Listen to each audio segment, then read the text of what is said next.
All right, working on the sway bar tonight. I'd like to get the links figured out.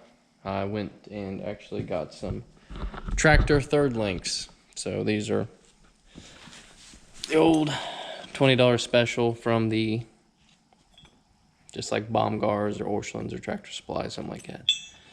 And these have 5/8 holes, so they're pretty beefy. Obviously they're too long. I knew that going into it. I already went ahead and cut the threads off of one. Pretty much I need the shortest link possible, and the way those are cut, it'll lay out a nice V groove for me to weld into. I'll bevel them edges just a little bit more.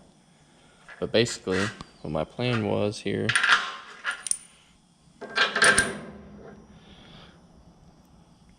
so that is going to be there, that is going to be there, and then I'll have two tabs coming off the rear, or just the rear end. So it'll just be like these 4-link mounts here, but it'll just be for the sway bar length. I'm not really concerned about too much swivel because it has quite a bit before it bottoms out or does anything, and I think that'll be plenty. I don't think the rear end, even at its full lean, will be there. Now with this heavy duty sway bar, I think there'll be pretty much no lean as far as the movement of the rear end. It can't go either way due to the 4-link, so it can really only go up or down. It can pivot like this a little bit, but the sway bar is going to take care of that. So having both these links go in the same direction, I do not think it's going to hurt anything. But when I tack this one side up and get them both tacked up, I'll pull off the coilovers and I'll cycle the rear end and see how it looks, but I think it'll be just fine. So I'm gonna go ahead and get these prepped up and ground down. I'll get them welded up there and see how they look.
All right, so been working on the Pontiac a little bit, had to do some yard work this morning, some other things.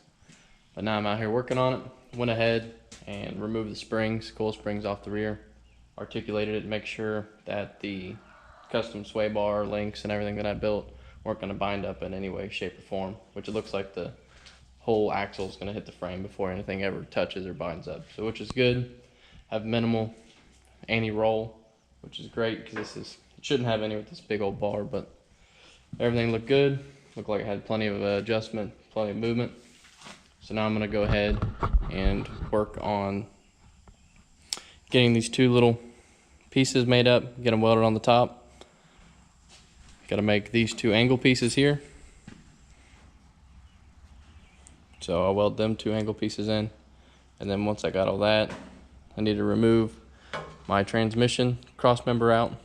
Once I get it out, I can weld up on the seams here. I'll have to cut this edge back on this cross member a little bit because the weld's going to hit when I weld inside the corner of these 2 plates. So I'm going to go ahead, weld that up, bolt this guy back in, tighten it all up because I'm going to leave it in there. Then I'll be able to remove this cross member forever. It's gone. This piece will be boxed in and braced. And I should be able to flip the frame over next and start finishing up like the bottom of the front end after the subframe, and fully weld up the bottom of this frame the rest of the way.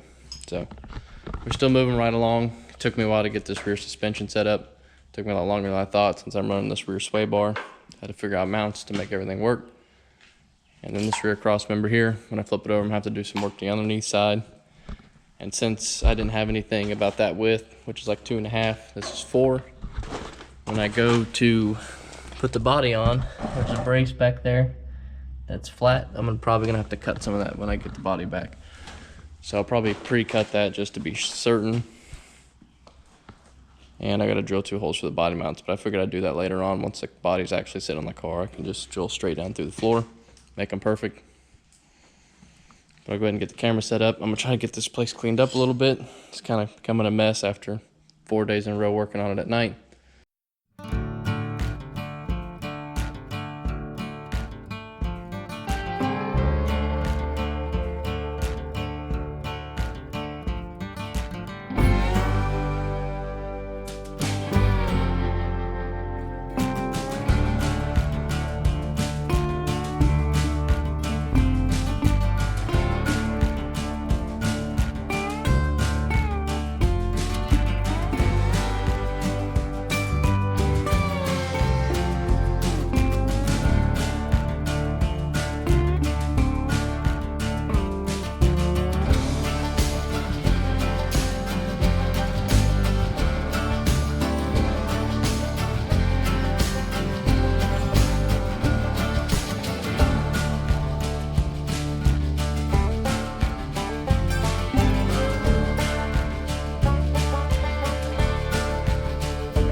Alright, now I've got everything welded up on the top side. It's time to flip it. I decided I'm not going to make these 2 last pieces for the frame box until after I flip it over, because I will be able to weld on the bottom side of that. But one thing I do want to do is go ahead and wire wheel all this on the top side while I can. I'll do the top sides and sides real good. So then the only thing I got to do when I flip it over is just weld it up, wire wheel it, and then I can epoxy primer the bottom side, and then flip it over to the top, vice versa. So I'll go ahead and start wire wheeling. Shouldn't take too long, and we'll get this guy done.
Also, one thing I forgot to do, which I just now realized, is I need roll bar mounts.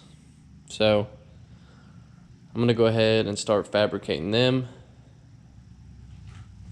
But basically what I'm thinking with the roll bar, which I don't even know if I'm going to end up using this or not, because it's not as thick as I'd like for a mount. But I need this is measuring back from this body mount. This is behind the jamb, about where I think it is. That's close, and then this is the farthest that it needs to be. So it's 12 to or 16 back from this body mount. So somewhere in this range is where the main bar behind the seat is going to go. So I need to fabricate something to make a little pedestal like this to hold the roll bar when it's welded on, something beefy enough. So that's what I'm working towards now, is to try and go ahead and get something made up.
Alright, so I finally got all the welding done on the top side of the frame, and now it's pretty much just a rinse and repeat with the bottom side. Everything on the top and both sides are all wire wheeled, all cleaned up, ready to go. I got a few pieces on this frame that I need to finish out, so I'll have to cut through here up to that corner, do a nice box plate there for the front frame supports, and then I just need to weld everything on the bottom side, front to back. So it's probably a solid 30 feet worth of welding here, but I'm going to start on it here in a second, and I'm not going to stop until it's done.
Alright, so I think that's pretty much where I'm going to stop the video.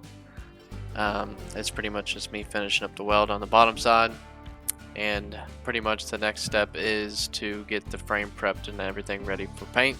So that'll be coming up on the next episodes of Andrew's Garage. But for now, thanks for watching, and don't forget to like and subscribe.